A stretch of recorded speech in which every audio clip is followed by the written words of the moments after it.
In this daily drop, I'm going to be talking about some viewer feedback that we got regarding a topic that came up in this week's live stream having to do with foggers and hazers. So let's go. All right, everybody, here we are, episode 190 of the Daily Drop, final episode of this week. And in the live stream on Wednesday, May 8th, there was a topic that got brought up related to client basically kickback on using things like foggers and hazers. And it's a valid consideration and concern from a client standpoint. It's something that we need to educate ourselves on. I have a small fog machine. I also use these fogger hazers from SmokeGENIE, which I really like. And I'm not really going to talk about the consideration of what the output of those machines are right now. Some are more water-based. We have oil-based. You have different types of quote-unquote juice that's used for those. And when that's emitted into the space, you have to understand that there's still something that's coming out that can fall onto and hit surfaces. So that's a different topic and really has to do with whether or not it's going to affect the things that are inside of the room. But the big topic that came up yesterday had to do with smoke detectors, sprinkler systems, so on and so forth, and what we need to understand in relationship to that. So there is a viewer of the channel who is also somebody I've worked with and hired on projects, Pat McCabery, who is a career firefighter and also runs his own video production company. And he sent an email in because he wasn't part of the live stream.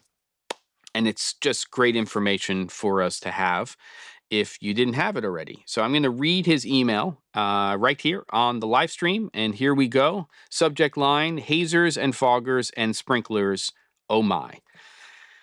Pat says, I was listening to the replay of the live stream from today on my way home, and I wish I had been there and able to comment live. Hopefully, I can relieve some worry from you and your viewers while you are on location in big facilities.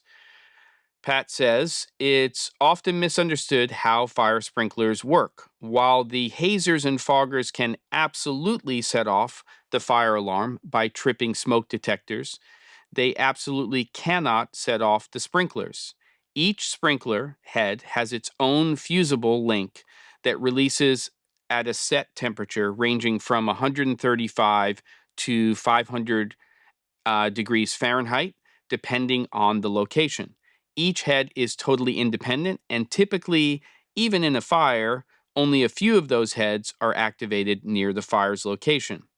If a sprinkler does activate, it will set off the fire alarm as the system will sense the water flow. With that newfound knowledge, you can now head to your locations and not have to worry about sprinklers accidentally flooding your location. Pat McCabery. Thank you, Pat. Great information to have. It doesn't replace the information or the idea that you have to reach out to your location, maybe coordinate, find out what the local guidelines and rules are for the fire department. But it's good to know how these systems work and gives us a little bit more peace of mind. This is all information to have in our toolkit, our mental toolkit when it comes to production. And as these questions come up, we are more educated now and can help answer and alleviate, answer the questions and alleviate the concerns. But do your due diligence and all the things you need to do. Thanks again to Pat for the information. Don't forget to, and I'll see you on the next episode of The Daily Drop.